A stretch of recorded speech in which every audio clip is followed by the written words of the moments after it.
fait, déjà, savoir s'entourer, c'est déjà énorme en fait. Pour moi, en fait, c'est peut-être ça le métier de réalisateur, metteur en scène, c'est de savoir s'entourer. Ça a été vraiment 6 ans de ma vie en fait. Ça a été un deuil, tout ce qu'il y a de plus classique, quoi, comme un deuil amoureux qui prend plusieurs années. Aujourd'hui, ça va, je vais mieux. J'ai tendance à me dire, peut-être à tort, j'en sais rien, mais j'ai tendance à me dire que le milieu du cinéma est moins compliqué que celui du théâtre. Dans le court-métrage, l'enjeu, c'est de plaire à ses pairs en fait.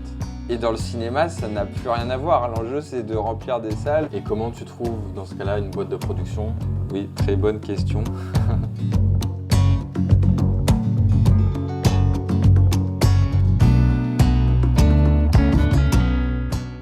Bonjour à tous et bienvenue sur la chaîne Whatever et sur ce nouveau format d'interview qui est également disponible en format podcast. Le but est ici de rencontrer des gens du milieu du cinéma qui sont en voie de professionnalisation ou déjà professionnels. Je vais donc principalement essayer de rencontrer et d'interviewer des réalisateurs, des scénaristes, des producteurs. Le but étant de rencontrer des personnes inspirantes qui nous racontent leur parcours, leur expérience, leurs envies, leurs rêves, mais surtout leurs galères pour essayer de vivre dans le milieu du cinéma et principalement de la fiction. On enchaîne tout de suite avec cette deuxième interview d'Antoine Pérez, qui est un ami d'enfance, qui a réalisé une bonne quinzaine de courts-métrages, mais également, vous allez le voir, un long-métrage. Et ça n'a pas été une partie de plaisir, vous allez voir ça en fin d'interview. C'est parti. Bonjour à tous, aujourd'hui on retrouve Antoine, du coup, qui est scénariste, auteur, réalisateur, monteur aussi accessoirement. Est-ce que tu peux commencer directement par te présenter brièvement ton parcours, tes études et ton origine de la passion pour le cinéma? J'ai fait des études de cinéma à l'université de Saint-Denis et j'ai fait un conservatoire de théâtre d'arrondissement. Mais j'ai vraiment appris à faire des films en faisant à l'arrache, quoi. Tu as commencé à quel âge tes premiers films? Les premières fois que j'ai commencé à tourner des petits sketchs, c'était quand j'étais en 5e, 4e, un truc comme ça. Donc il y avait mon grand-père qui avait une caméra. Et du coup, je faisais des petits sketchs dans lesquels je jouais avec ma sœur et mon petit cousin. Et puis, donc, mon grand-père nous filmait et c'est moi qui faisais le montage derrière sur Movie Maker. Et c'était un truc de fou. Quand j'ai découvert ça, c'était trop magique. Et du coup, c'est à quel moment dans ta vie, du coup, où tu as vraiment décidé que tu voulais en faire ton métier et de tenter à continuer de faire des films, d'écrire, etc. Bah, moi, c'était vraiment depuis tout petit, quoi. Je sais que je voulais faire ça quand j'étais en primaire et il y avait plusieurs trucs qui se mélangeaient. Il y avait les films de Louis de Funès, en fait, qui me rendaient ouf quand j'étais petit. Je rêvais de fabriquer ça, ce que je voyais. Et puis, à côté aussi, beaucoup Batman, quoi. Les films de Batman. Tim Burton, du coup? Plus le très mal aimé Joel Schumacher et même, j'ai même allé plus loin, Batman et Robin, quoi, celui avec Mr. Freeze qui est vraiment considéré comme le pire Batman du monde. Hi Freeze, I'm Batman. Qu'est-ce que tu préfères faire dans la réalisation d'un film? Est-ce que c'est la direction d'acteur? Est-ce que c'est écrire des dialogues, écrire des histoires? Moi j'adore écrire, mais j'ai vraiment, mon moment préféré c'est vraiment le tournage, je pense. Ça a toujours été le cas, l'ambiance de colo où on est tous ensemble pendant une plus ou moins longue période et où on fabrique le film. En fait, pour moi, c'est le moment le plus magique où ce qu'on a écrit se met à prendre forme pour de vrai. Et puis en plus, j'aime beaucoup la direction d'acteur. Pour toi, vraiment c'est ton avis subjectif, mais quel est le rôle d'un réalisateur et qu'est-ce qu'il ne doit pas forcément faire? Le rôle d'un réalisateur, pour moi, c'est de fabriquer, c'est de concrétiser la vision qu'il a, c'est de donner envie à toute une équipe, c'est d'emporter les gens avec lui. Et en fait, la question qu'est-ce qu'il ne doit pas faire, en fait, je pense que je ne saurais pas trop y répondre parce que je viens d'un truc de tournage un peu schlagos où j'ai vraiment appris à faire des films en faisant des petits films à l'arrache.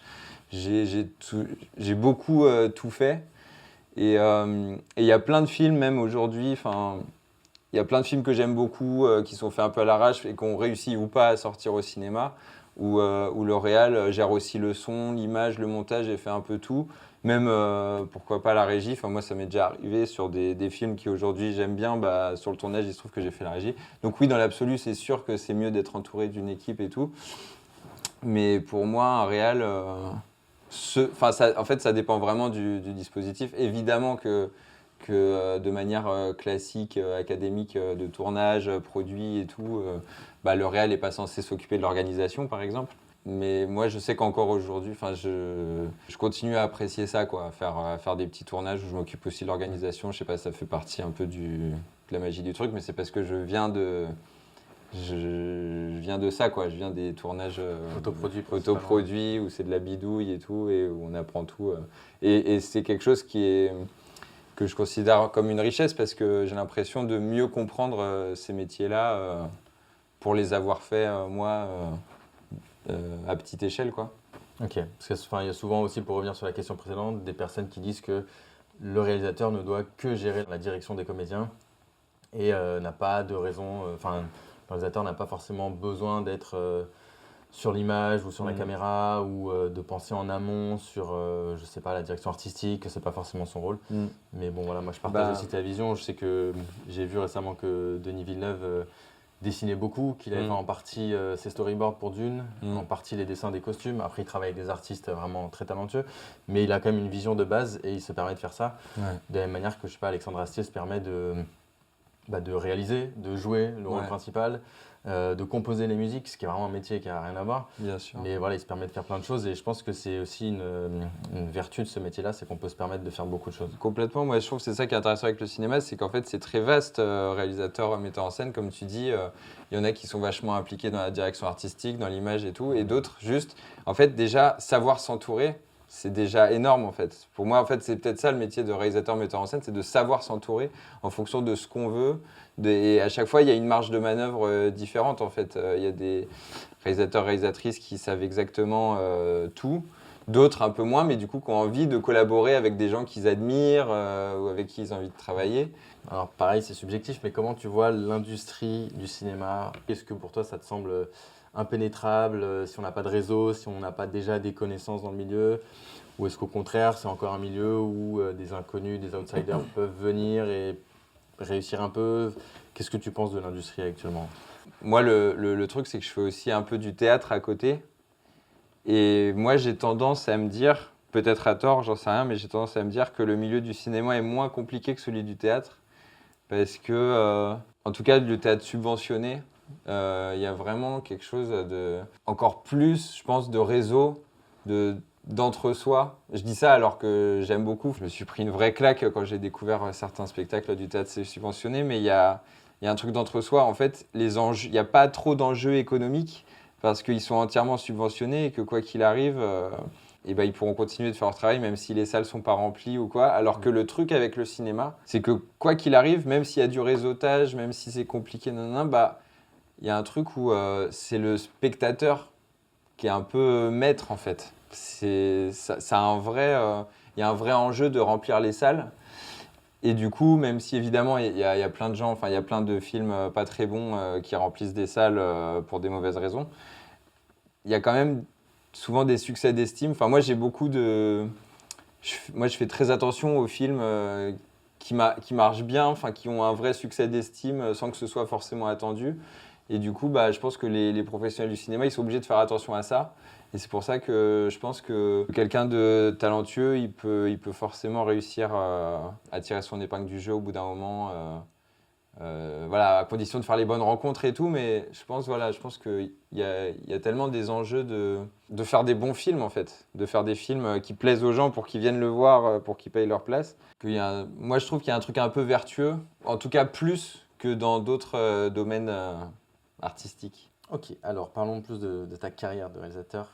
Revenons sur les films du coup. Quels sont les films notoires que tu as réalisés? Sans compter tous les films horribles que j'ai fait à la fac en schlagos total. On va oublier cela. J'ai dû faire en tout une quinzaine de courts-métrages avec dans toutes sortes de dispositifs différents. Après, c'est difficile aussi de délimiter ça parce que des fois, je tourne des trucs un peu sans réfléchir sur un coup de tête. Et du coup, je ne sais pas si je peux les considérer comme faisant partie de mes courts-métrages. Mais sinon, en gros, j'en ai fait une quinzaine plus ou moins montrables. Et sinon, les deux plus aboutis, du coup, c'est deux courts-métrages qui s'appellent Baiser de cinéma et Si ça ne marche pas aujourd'hui, ça marchera peut-être demain. Donc 2 courts-métrages que j'ai co-réalisés, l'un avec un réalisateur qui s'appelle Danny Fonseca et l'autre avec Julien Senot. Et ces deux-là ont eu des parcours assez atypiques. Ils n'ont pas énormément tourné. Le premier Baiser de cinéma, dans l'un des seuls festivals où il a été sélectionné, il a eu 2 prix, dont le prix de la meilleure comédienne pour Ambre Pietri. Et il a été acheté par la plateforme de films de genre Shadows, où il est encore disponible.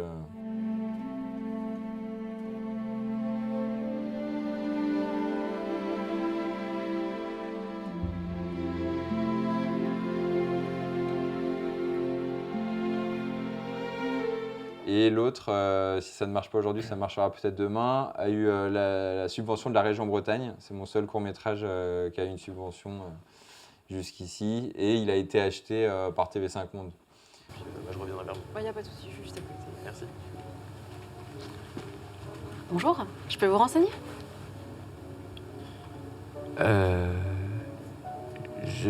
Non, rien.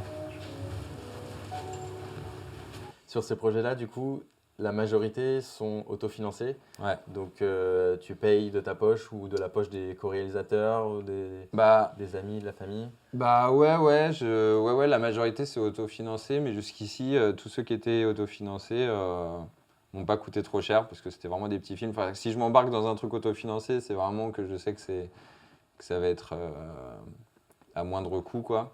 Quelles sont en général les sources de financement auxquelles tu as eu accès et comment tu as fait pour les trouver? À chaque fois, en fait, chaque projet, ça a été très atypique. Du coup, Baiser de cinéma, c'est mon co-réalisateur qui travaillait pour une boîte qui faisait du corporate. Son patron lui a dit qu'il voulait mettre 10 000 € dans la fabrication d'un court-métrage. Et du coup, mon co-réal m'a appelé pour qu'on refasse un film qu'on avait fait à l'arrache 4 ans plus tôt. Donc Baiser de cinéma, ouais. Il y a eu une sorte de maquette qui avait été faite avant. C'est ça, et ouais. vous l'avez refaite avec du budget après. Ouais, c'est ça. C'est génial. Et après, c'était une expérience très particulière quand même, parce que refaire un truc qui te tient déjà à cœur, c'était particulier. Mais ça valait le coup parce qu'aujourd'hui, c'est mon court-métrage, je pense, le plus abouti, enfin celui sur lequel j'ai le plus de bons retours en général. Et du coup, voilà, c'est comme ça que ça s'est passé. C'était le patron d'une boîte de corporate qui a voulu se lancer dans la fiction et qui avait 10 000 € à mettre. Mais c'est quelque chose qui est assez rare, je pense. Ouais. Et puis l'autre film, avec mon choral, on avait trouvé un producteur avec qui on a envoyé le dossier de manière classique à la région Bretagne qui nous a du coup financé. Et ça, c'est le truc classique en fait, hein. Pour faire un court-métrage, il faut avoir une boîte de production qui aime bien ton film. Et puis là, tu demandes des subventions, en général dans un premier temps aux régions et au CNC. Et après, si tu as l'un des deux, tu peux demander à une chaîne de télé. Et en fait, c'est ça les 3 guichets principaux pour financer les courts-métrages. Après, il y en a encore d'autres, les chaînes locales, d'autres organismes. Mais c'est ça les 3 principaux. Ouais. Ok. Et comment tu trouves dans ce cas-là une boîte de production? Ouais. Ça, c'est. Oui. Tu cherches sur Internet, tu as des contacts, des amis, des connaissances, comment tu fais? Je pense qu'il y a pas de. Il y a plein de dispositifs qui sont prévus pour des trucs de pitching, des trucs organisés par des festivals de rencontres avec des producteurs, soit où tu pitches ton projet devant des producteurs, soit des trucs un peu de speed dating. Donc il y a ça qui existe. Parfois, ça marche aussi d'envoyer spontanément à une production qu'on aime bien. En général, ça aide quand c'est personnalisé, quand on sait vraiment pourquoi ça intéresserait cette production-là. Enfin, pourquoi ça fonctionnerait avec cette production, sachant qu'en même temps, c'est pas évident parce que les producteurs et productrices aiment bien varier leurs films. Donc c'est pas parce qu'on a vu qu'un film ressemblait à son projet qu'ils seront partants. Voilà, il y a sollicité spontanément par mail ou même en y allant, en déposant en main propre. Moi, ça m'est déjà arrivé que ça fonctionne. Enfin, ça n'avait pas abouti après, mais le producteur m'avait quand même rappelé.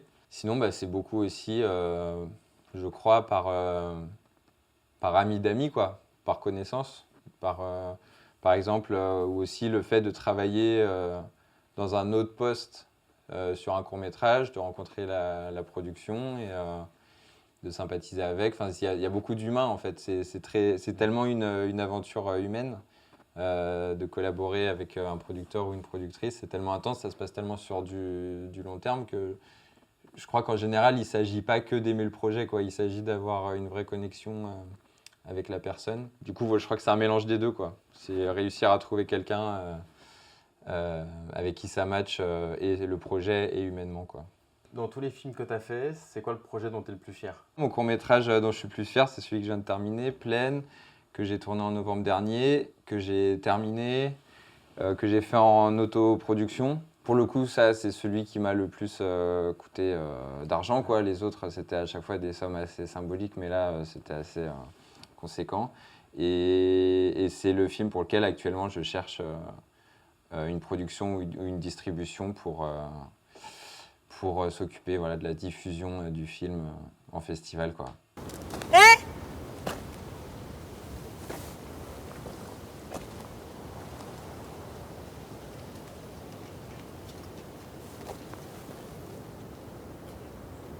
Qu'est-ce qu'il y a? Qu'est-ce que je fous là? Comment ça? Qu'est-ce que tu fous là? Ben je sais pas. Je sais pas comment je suis arrivé là. Ah bon? Bah, je sais pas non plus. Et justement, si on peut en parler de ça, s'il y a des gens qui nous écoutent qui ont des projets et ils aimeraient justement les vendre, les distribuer, les envoyer en festival, c'est quoi les démarches, les astuces qu'on peut faire? Est-ce que c'est s'inscrire sur des plateformes? Toujours encore une fois avoir du réseau? Comment tu fais? Envoyer en festival, c'est ultra simple, quoi. Il y a des plateformes, il y a Short Film Depot, Film Fest Platform, Film Freeway, et c'est des plateformes où juste t'inscris ton film et après tu choisis les festivals auxquels tu veux envoyer. C'est juste que ça coûte de l'argent, surtout quand tu veux l'envoyer à l'étranger. Il y a beaucoup de festivals auxquels envoyer. Et, mais du coup, c'est un vrai travail. Ça demande énormément d'énergie, énormément d'argent. Donc, c'est pour ça qu'il y a des boîtes de diffusion qui existent, qui s'occupent de diffuser des courts-métrages. Voilà, j'ai un ami qui a réalisé un court. C'était son premier cours. Et il a trouvé une boîte de diffusion italienne. Et il a eu 150 sélections, 75 prix. Enfin, quand tu trouves la bonne personne, la bonne structure. Mais qu'est-ce qu'ils ont à gagner, une boîte de production, à faire ce travail qui, tu l'as dit, peut être assez répétitif et long à faire? Je pense que le court-métrage, c'est une vraie industrie à part entière dans la mesure où il y a des boîtes de production qui font que du court depuis 15 ans, 20 ans et qui en vivent parce que je ne suis peut-être pas la personne la mieux placée pour... Enfin, je ne connais pas en détail tout ça, mais je sais qu'il y a un système de points, en fait, grâce au festival, qui permettent aux boîtes de production de gagner de l'argent, en fait. Je ne sais plus comment ça s'appelle, il y a un nom pour ça. Et du coup, les boîtes de cours, c'est hyper important pour eux aussi, autant financièrement, parce que les films qui ont des prix, ça peut faire gagner de l'argent, mais surtout aussi pour rayonner dans le monde du court-métrage, quoi. Mais ça arrive plusieurs fois qu'ils récupèrent un film déjà fait, parce qu'en vrai, ça a aussi des avantages, quoi. Ils ont zéro argent à dépenser, à part pour la diffusion. Et pour peu, évidemment, que le film leur plaise une fois qu'il est fini, c'est tout bénef pour eux, quoi. Ils misent sur ce film, mais juste moins cher que s'ils misaient dessus dès le début de la fabrication, quoi. Ouais. Oui, ils prennent moins de risques, ils ont déjà un produit fini à vendre, et c'est tout. Oui, donc ça arrive parfois. Tu disais que le court-métrage, c'est une industrie à part entière.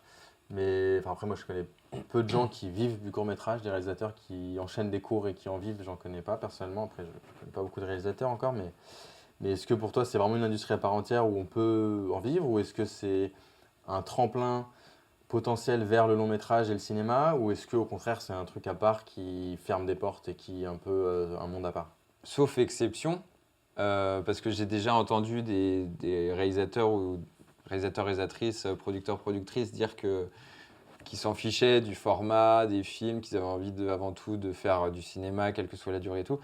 En vrai, dans l'absolu, en règle générale, les gens qui font du court-métrage, c'est pour faire du long-métrage derrière. Et à la fois, je pense que c'est indispensable, évidemment, de s'essayer au court-métrage avant de se lancer dans un long. Enfin, ça paraît évident. Mais par contre, j'ai l'impression que le court-métrage et le long-métrage, c'est vraiment deux mondes très différents, avec des enjeux très différents. Et en fait, ça rejoint ce que je disais sur le théâtre subventionné, sur les enjeux du théâtre subventionné. En fait, pour moi, le milieu du court-métrage, ça est un petit peu au même endroit que le théâtre subventionné, dans le sens où il n'y a pas de recette, en fait. Il n'y a pas d'enjeu de faire remplir des salles, il n'y a pas d'enjeu de faire venir le public. Donc, les gens qui vont dans les festivals de court-métrage, c'est beaucoup des gens du court-métrage. Ou alors, il peut y avoir des gens de la ville et tout, mais c'est très rare les gens qui des gens qui ne sont pas du tout dans le cinéma, qui vont voir des festivals de court-métrage. Je crois que c'est assez rare. Et ce qui est dommage d'ailleurs, parce qu'il y a des super... évidemment, il y a plein de super courts-métrages, il y a plein de super festivals et tout. Mais pour moi, la réalité, c'est ça, c'est que les enjeux sont totalement différents. Dans le court-métrage, l'enjeu, c'est de plaire à ses pairs, en fait. Parce que c'est le seul interlocuteur dans le court-métrage. Et dans le cinéma, ça n'a plus rien à voir. L'enjeu, c'est de remplir des salles, c'est de faire des films qui plaisent au grand public. J'ai vu quelques exemples de gens qui cartonnent dans le court-métrage, qui font un chef-d'œuvre, qui met tout le monde d'accord, qui a tous les prix, qui est sélectionné partout. Et du coup, ils reprennent un peu la recette de leur court-métrage pour faire leur premier long-métrage. Et leur premier long-métrage, c'est un petit film qui passe inaperçu. Bah ouais. Donc moi, je pense vraiment... Après, l'inverse arrive aussi. Enfin, par exemple, Jusqu'à la garde, qui est pour moi un très grand film, il a repris c'est la suite du court-métrage qu'il avait fait avant, Xavier Legrand. Et là, la recette, pour moi, fonctionne parfaitement bien. Et puis, c'est un film qui a vachement bien marché, qui a un peu mis tout le monde d'accord, qui a eu des Césars et tout. Mais pour moi, ça, c'est un cas particulier. Pour moi, ça arrive très rarement, en fait. J'ai l'impression. Les gens du cinéma, en réalité, dans les faits... ils n'ont pas forcément fait des cours qu'on cartonnait. C'est plus, pour moi, ils se sont fait connaître autrement souvent. Il y en a beaucoup qui commencent comme acteurs ou actrices, ou qui viennent d'autres médias, de la BD ou autres. Et du coup, c'est souvent ce qui permet de faire son premier film, c'est d'avoir déjà une certaine notoriété. Pour moi, le milieu du court-métrage et le milieu du long-métrage, c'est des endroits qui ont des enjeux totalement différents. Le court-métrage, c'est vraiment pas forcément le meilleur endroit pour apprendre comment faire un bon long-métrage. En tout cas, il n'y a vraiment pas de parcours classique. Parce qu'à côté de ça, à côté des gens qui font leur premier court-métrage, qui cartonnent et du coup, ils peuvent faire leur long, il y a plein de gens qui cartonnent dans le court-métrage, mais qui n'arrivent pas à passer au long, quoi, ou qui le font vraiment des années après, quoi. C'est très très long et du coup c'est pour ça que c'est pas forcément le moyen le plus rapide pour accéder au long, quoi. Donc, je sais pas quel est le moyen plus rapide que ça, mais en tout cas c'est pas forcément le plus rapide. Mais du coup tu as quand même fait aussi un long métrage. C'est pour ça, du coup. Donc tu sais un petit peu comment ça s'est passé pour toi cette expérience. Ouais, du coup c'est pour ça que j'avais fait ce long, en fait, c'était en me disant qu'il fallait pas que j'attende de faire un court-métrage qui cartonne, que ça prend trop de temps et qu'en plus c'est pas du tout automatique derrière. Ça faisait très longtemps que je me disais que je voulais faire tôt mon premier long-métrage, dans la mesure où je voulais faire ce métier depuis que j'étais à l'école primaire, depuis que je suis tout petit, j'avais cet objectif en tête, faire mon premier long. Et du coup, ça a été une très très belle expérience parce que j'ai fait des rencontres magnifiques, en fait, des gens qui m'ont permis de concrétiser ce projet. Au début, je voulais le faire à l'arrache. Je voulais vraiment le faire, pour le coup, me filmer moi-même avec une petite caméra, un petit caméscope foireux. Et je voulais pas que ça coûte d'argent, je voulais vraiment juste le faire.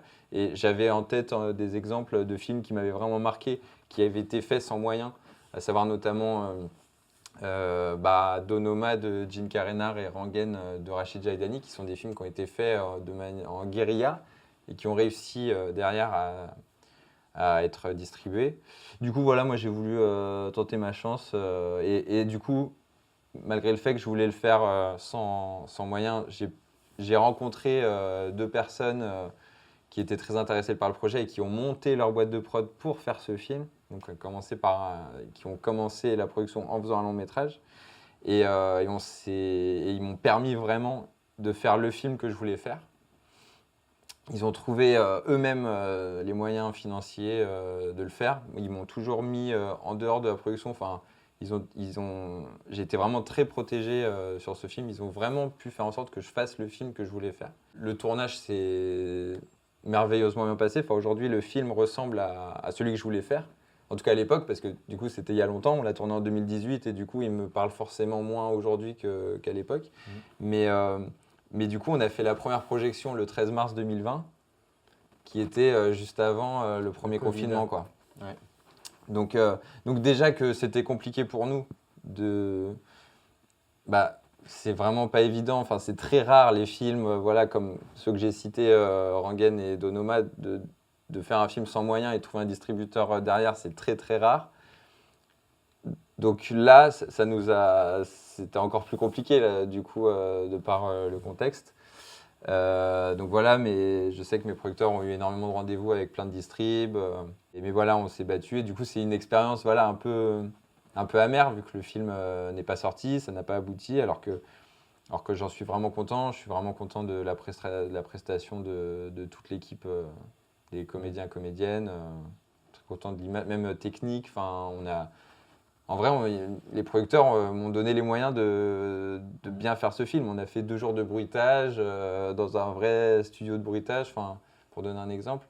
C'est ce que j'allais dire, j'ai trouvé le son particulièrement bon dans ce Ok, film. ouais, trop bien. Bah ouais, ça a été un Et gros pas taf. que, d'ailleurs, même l'écriture ouais. et l'image aussi. Ok.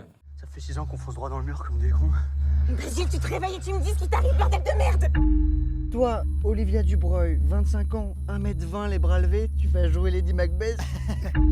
T'as eu ses parents? Ils sont à l'étranger. Je leur ai laissé un message. Il faut qu'on fasse tous les villages de la région. Je pense pas que ça nous avance beaucoup.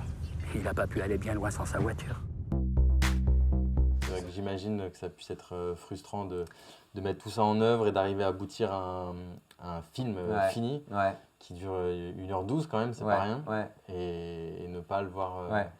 s'envoler et être visionné par des gens et tout. Bah, ça a été un deuil, tout ce qu'il y a de plus classique, quoi, comme un deuil amoureux qui prend plusieurs années. Aujourd'hui, ça va, je vais mieux.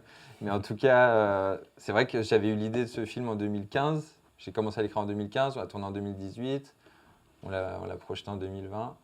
Donc les choses, ça a été vraiment 6 ans de ma vie, en fait, ce projet.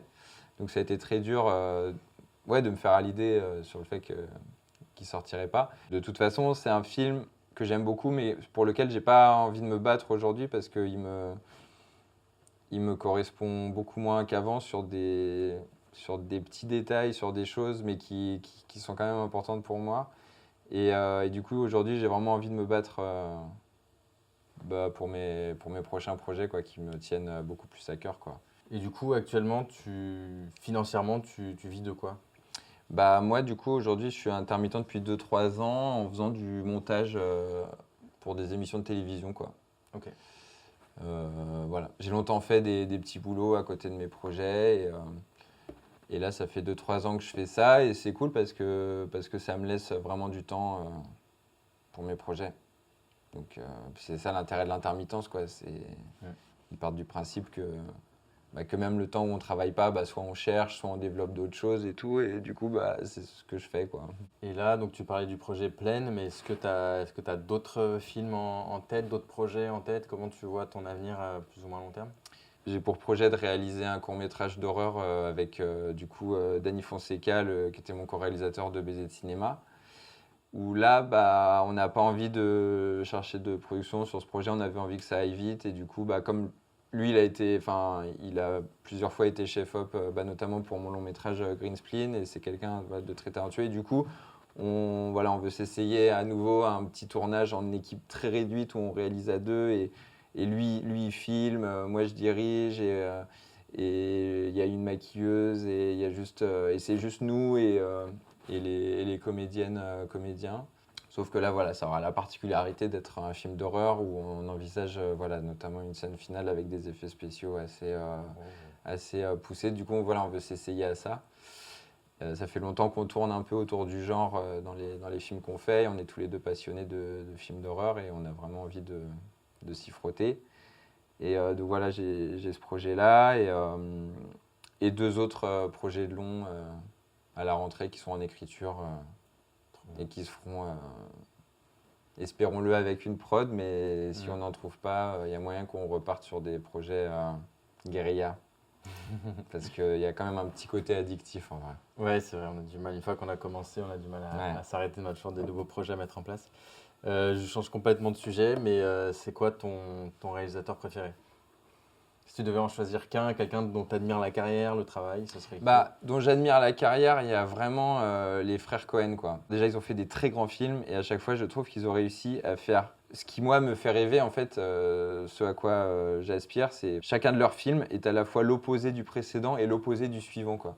Ils ont toujours fait des virages à 180 degrés. Pourtant, il y a un peu ils ont une certaine patte, ils ont un certain univers, mais quand on voit, en termes que ce soit de mise en scène, d'époque, de ton, de genre, je trouve que à ce point-là, c'est assez rare, quoi. Parce que même dans la mise en scène, en fait, c'est-à-dire qu'à chaque fois, ils s'embarquent dans un nouveau trip. En plus, ils ont toujours le même chef-op. Et à chaque fois, les frères Cohen l'emmenaient dans des délires qui n'avaient rien à voir, et lui, il devait s'adapter. Et moi, c'est comme ça que je réfléchis. Enfin, c'est comme ça que je fantasme un peu le cinéma. Enfin, je sais que je me lasse assez vite, et du coup, c'est pour ça que j'aime bien faire des trucs complètement différents. C'est pour ça que Plaine, le court-métrage que j'ai fait en novembre dernier, c'était plus de l'absurde à la Beckett, et là j'ai envie de très dialoguer, et là j'ai envie de faire un film d'horreur sans dialogue, plus dans des non-dits. Enfin, j'ai vraiment, et du coup pour ça, les frères Cohen, c'est un vrai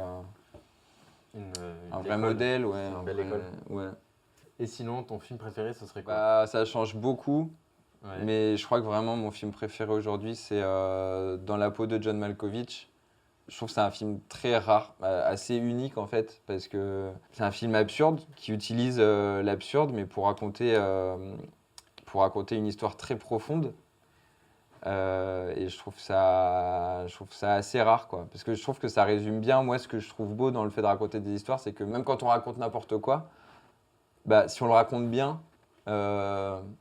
l'audience est captivée, quoi. Et c'est ça que je trouve magique avec les histoires, et je trouve que c'est un des seuls films que je connaisse qui ait vraiment réussi à s'emparer de ce concept. Si tu avais un conseil, des petites astuces, des tips à donner à des gens qui ont envie de s'essayer à la réalisation, ou qui sont en cours de réal, qui sont en train de chercher des prods ou quoi, qui aimeraient en vivre, qu'est-ce que tu pourrais dire? Un truc que tu as appris avec l'expérience de tes 15 films et que tu aurais aimé qu'on te dise plus tôt, que tu aurais aimé savoir plus tôt. Ce serait quoi? Ce qui est hyper important, c'est qu'il faut que les films soient une vraie nécessité, quoi.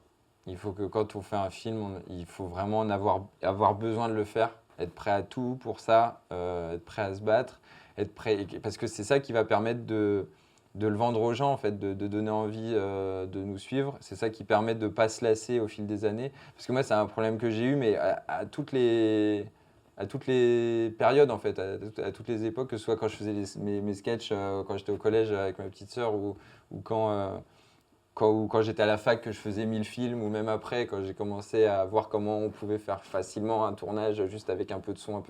C'est que moi, j'ai un côté un peu hyperactif et un côté vraiment soif de... Enfin, dès que j'ai une idée, j'ai envie de la faire, en fait. J'ai un peu ce syndrome-là. Ce qui fait que même, en fait, les boîtes de production, ça peut les perdre, en fait, de leur parler de trop de projets, de partir sur un truc, puis sur un truc. Donc, ce qui est important, c'est de savoir se poser et de savoir se concentrer sur ce qu'on veut vraiment raconter, quoi, sur ce qui nous est vraiment important et nécessaire. Trop bien. Écoute, Antoine, je te remercie. Je crois qu'on aurait pu parler encore longtemps. On fera peut-être un prochain épisode dans quelques temps, dans quelques années, pour nous parler de ton avancée et des nouvelles choses que tu as apprises. Je te remercie en tout cas.